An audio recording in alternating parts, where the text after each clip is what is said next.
Does imagining that there's something under your bed scare you? Does feeling a strange presence right behind you when there's no one else at home give you chills? And what about something more realistic, like someone breaking into your house in the middle of the night while you're asleep? And these are just a few among the 100 possibilities of fear in The 100 Ghost Stories That Led to My Death, a manga that tells a unique story in each chapter about demons, ghosts, strange creatures, and killers. The manga is based on a Japanese folklore game in which people blow out candles as they recount supposed supernatural experiences.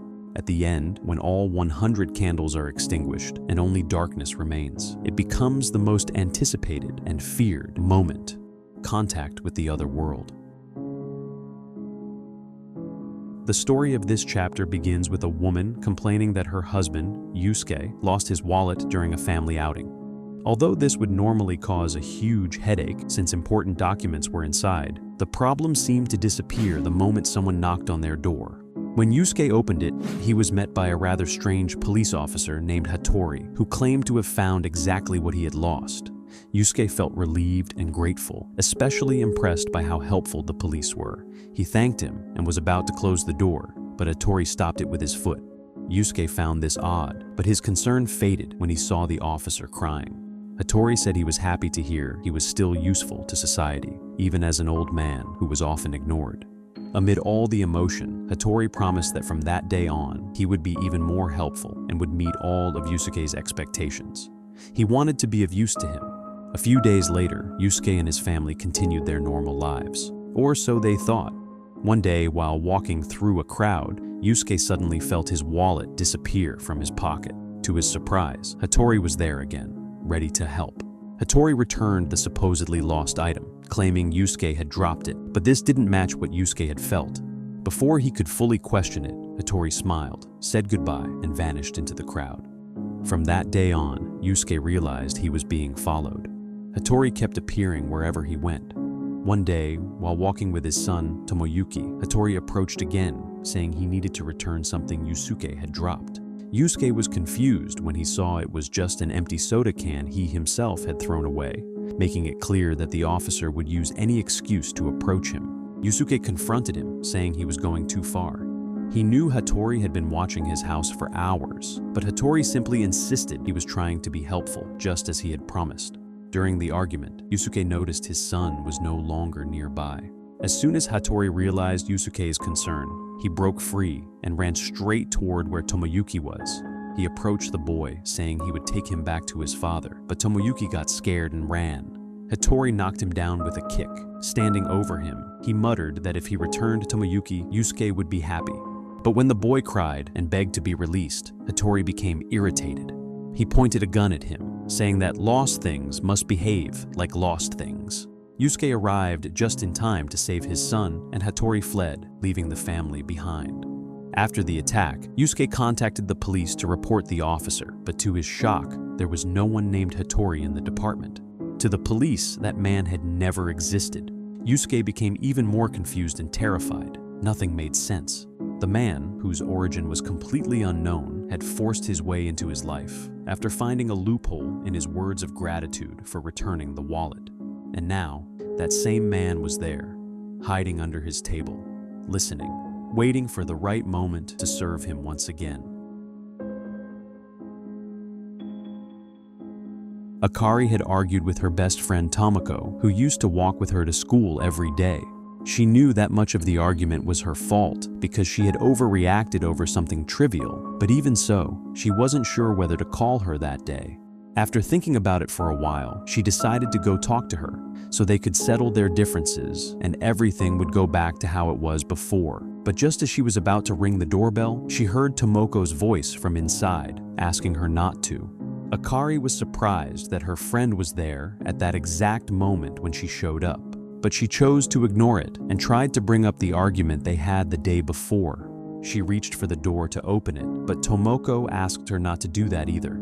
Akari hadn't expected their argument to affect her friend so deeply, but Tomoko spoke harshly, telling her to take her filthy hands off the door.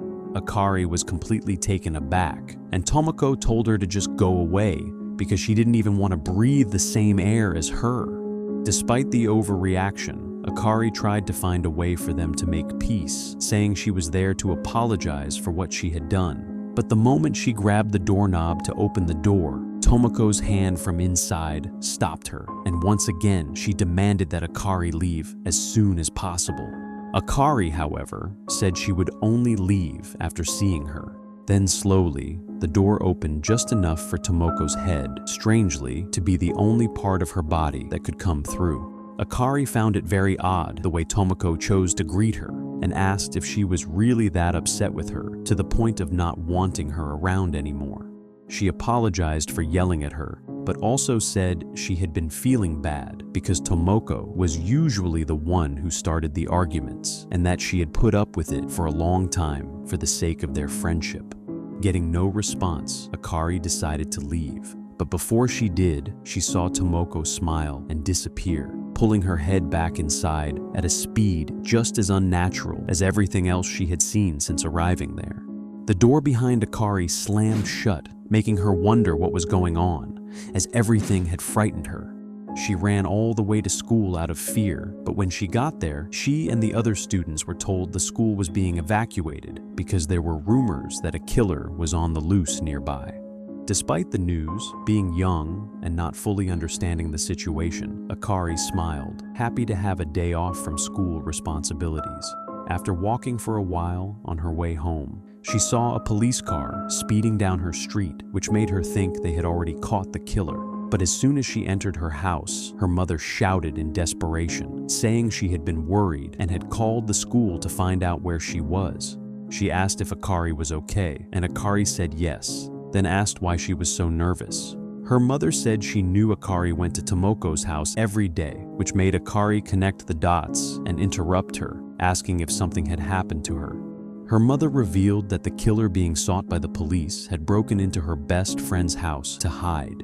Akari ran back to Tomoko's house to get more information. She asked one of the people there if the police had already resolved everything and if the people in the house were okay, but the man offered his condolences, saying that, unfortunately, everyone in the house had been killed.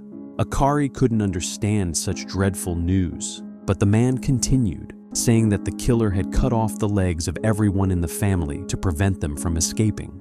He told her that he had heard the daughter was the only one who managed to drag herself to the door to try to escape, but the killer caught her in time and pulled her back inside. Akari began to cry as she imagined all the suffering Tomoko had gone through, even more so because she now knew the truth. Her best friend hadn't crawled to the door to escape. Akari remembered how desperately Tomoko had insisted that she leave, even stopping her from opening the door because she wanted to save her from the same fate. Haruki, who was on top of a fairly high hill, asked his older brother Jin to hurry up and climb to where he was, but Jin said he wouldn't be able to because of the height, since he couldn't climb on his own. Haruki kept urging him to hurry, saying that if he took too long, their parents would get worried. Jin did his best and tried to climb by, grabbing onto any vegetation growing from the ground or any protruding edges he could hold on to. When he was almost at the top, Haruki reached out his hand, saying he was very close, but the moment Jin grabbed onto him, Haruki slipped and fell hard, without even giving Jin a chance to help him. Jin saw his brother's body completely motionless on the ground. The way he had fallen, along with the lifeless expression on his face, filled him with terrible despair. He rushed down to help him, but before he could do anything, Haruki stood up, as if nothing had happened. He remarked, holding the back of his neck, that the fall had hurt a little, and asked Jin why he was crying over something so minor. But Jin simply hugged him tightly and begged him never to leave him again. Haruki pushed him away, saying he was acting pathetically because his reaction to the fall was exaggerated. Then in a mocking tone, he asked if he really thought a fall from that height would kill him. After that, Haruki walked ahead, saying they had no choice and would need to take another path. Jin asked him to wait because he had hurt his back while trying to climb the hill. Even without realizing his own size and strength, Haruki offered to carry him on his back, which brought a smile to Jin's face. He was happy to have such a caring and gentle younger brother. Jin refused the help, saying he could walk, and so they continued deeper into the forest until nightfall. Along the way, Haruki asked if something had happened to make him come there, since he always went to the mountains when something was bothering him. Jin's cheerful expression suddenly changed, and sadness settled on his face. He said that unfortunately, he wouldn't be able to come there anymore because the next morning he would be going to Tokyo to help his father at work. In other words, it was a farewell between them. Jin said leaving was the last thing he wanted to do, but his father had been firm. If he didn't go to help, the family business would go bankrupt. Despite being sad, Haruki showed understanding and, smiling, wished him good luck. Jin asked if that was all he was going to say, but they both fell silent when they realized they had reached the road, the starting point of their meeting. Haruki said his brother could make it home from there, but Jin said nothing and tried to pull him along so he would come with him. Haruki shouted for him not to do that, but Jin kept insisting, saying he couldn't accept the idea of leaving the forest alone. And just like that, his brother's arm crumbled completely in his hand. Jin screamed in shock as the fragments fell to the ground and scattered even more. Haruki, now overtaken by an otherworldly presence, completely devoid of his former liveliness, said that he truly had no way of leaving that mountain. Filled with sorrow, Jin said that if Haruki hadn't died on that fateful day, he wouldn't have to go to Tokyo to get away from everything. Jin turned his back and ran, but before he could get any farther, Haruki called out to him one last time, saying goodbye and asking him to take care. When Jin looked back, no one was there anymore. The forest around him remained imposing, and he could only wish the same for his brother's ghost, hoping that one day they would meet again. I hope you enjoyed this video. Don't forget to like and subscribe. Check the description for links to purchase the author's manga. We'll see you in the next video.